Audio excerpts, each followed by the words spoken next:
जीवात्मा उनके साथ संबंध बनाए रखती है और उसको लेकर जाते हैं उस आग के विशाल प्रांत से होकर। वहां कोई दूसरी चीज नहीं है, आपने जलाया है, बचने के लिए कहीं जगह है ही नहीं जहां तुम बच जाओ। तो उस आग के अंदर से जो जलने की वेदना होती है, करोड़ों वर्षों तक उन पिंडधारियों को उसी में घुमाया जाता है।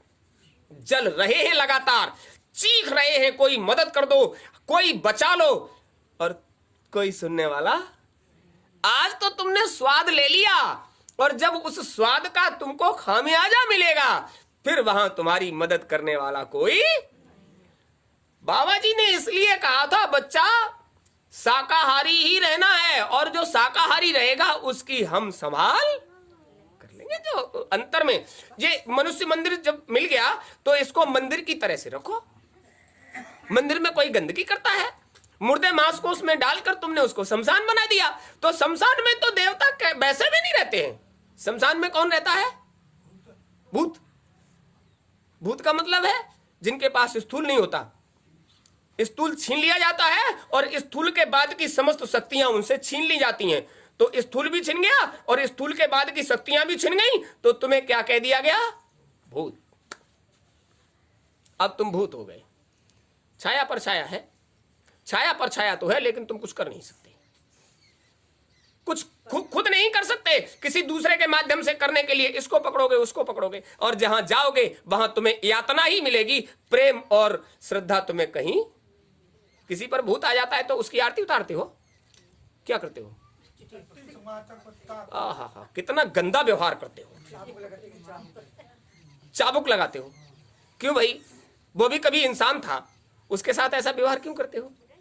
इसलिए करते हो क्योंकि उसने इंसान होकर इंसानियत का कोई काम नहीं किया, और इंसानियत छोड़कर आज जो व्यवहार कर रहा है वो भी इंसानियत नहीं। जामा छूटा फिर भी इंसानियत का व्यवहार नहीं कर रहा। इसलिए इधर भी सजा मिलती रही, और शरीर छूटने के बाद भी सजा ही। जहां जाओगे वहां तुम्हें सजा ही मिलेगी, तुम्हें सजाने वाला कोई।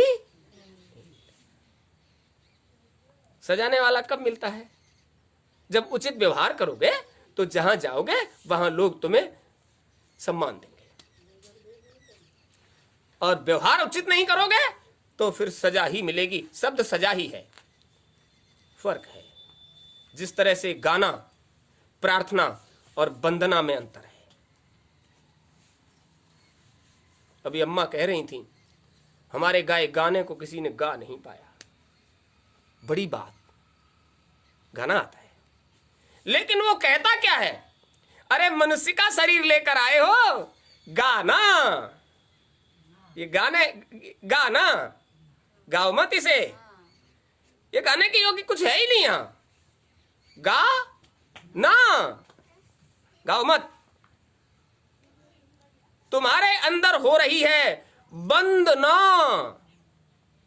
उसे सिद्ध करने के लिए करो प्रार्थना। सत्संग कितने दिनों से सुन रहे हो? 25 साल। ये बात आपने पहले क्यों नहीं बताई?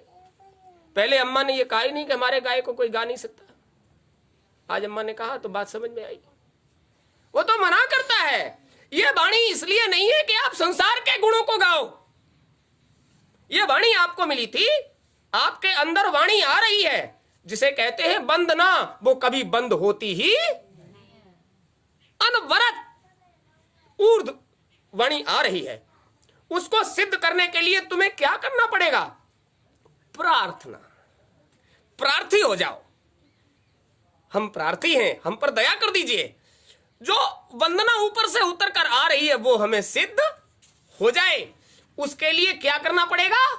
प्रार्थना। और वो भी अंतर से, अंतर से, मन से, बुद्धि से, चित्त से, अहंकार से, उन सबको जुटाकर मालिक से प्रार्थना करनी है। मालिक, जो उतर कर आ रही है आवाज, जिसे वंदना कहते हैं, कभी बंद नहीं होती। उसी आवाज की धार पर जीव यहां टिका रहता है और शरीर क्रियावान रहता है। और वही आवाज बंद होने पर यह जीव यहां से स्थान छोड़ देता है। मन, बुद्धि, चित्त, अहंकार उसके साथ दौड़ पड़ता है। शरीर की 10 हवाएं, प्राण, अपान, व्यान, समान, उदान, नाग, कूर्म, कृकल, देवदत्त और धनंजय, वो सब विस्मृत हो जाती है।